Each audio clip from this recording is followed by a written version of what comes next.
कपकोट के विधायक सुरेश गड़िया ने कांडा कमचार क्षेत्र का भ्रमण करते हुए जन समस्याएं सुनी तथा उनके निदान का भरोसा दिलाया। विधायक ने कांडा, सिमपुना, रावसेरा, कपूरी, नरगोली आदि गांवों का भ्रमण किया। भ्रमण के दौरान ग्रामीणों ने उन्हें विभिन्न समस्याओं से अवगत कराया। उन्होंने कमचार घाटी के प्रसिद्ध चंडिका मंदिर के दर्शन किए तथा मंदिर में सीसी मार्ग के लिए 1 लाख रुपए देने की घोषणा की। युवाओं के प्रदर्शन के संबंध में कपकोट विधायक ने कहा कि युवाओं को संयमित तरीके से अपनी बात को सरकार के समक्ष रखना चाहिए। उन्होंने कहा कि सरकार युवाओं के लिए चिंतित है तथा पारदर्शी परीक्षा प्रणाली बनाने की दिशा में कार्य कर रही है। उन्होंने युवाओं से सरकार को सहयोग करने की भी अपील की।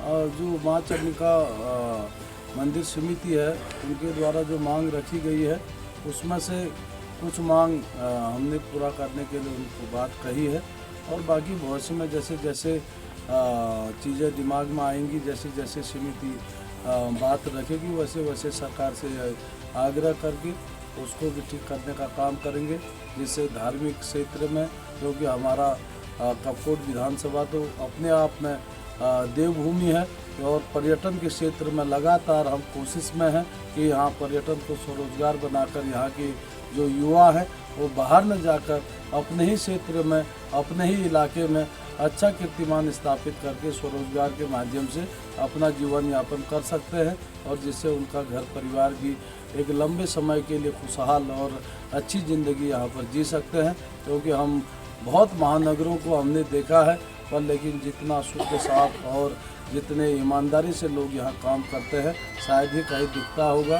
तो इसलिए एक तरीके से जो आत्मनिर्भर जो गांव की कल्पना है उसके निमित्त स्वरोजगार के माध्यम से हम आने वाले दिनों में जो बजट है, बजट की भी व्यवस्था जो है गाँव के डेवलपमेंट के लिए रखने जा रहे हैं। और मैंने अपने उत्तराखंड के यशस्वी मुख्यमंत्री माननीय पुष्कर सिंह धामी जी और चीफ सेक्रेटरी से उनसे भी बात की है कि हमने उनसे कहा है कि गाँव में जब तक हम रोजगार पर्याप्त मात्रा में नहीं देंगे तब तक गांव से जो पलायन है वो बढ़ता जा रहा है।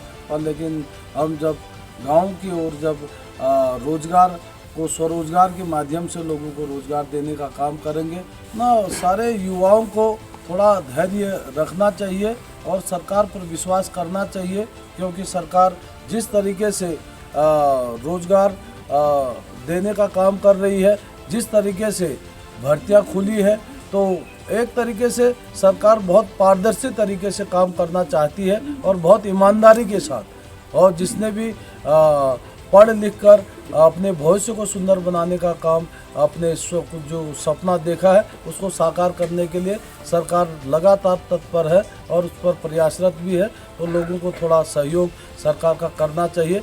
आने वाले दिनों में जो भर्तियां रुकी हैं उन भर्तियों में प्रतिभाग करके उस पर सफलता हासिल करने की कोशिश करनी चाहिए। CCN न्यूज के लिए कांडा से पंकज दशीला की रिपोर्ट।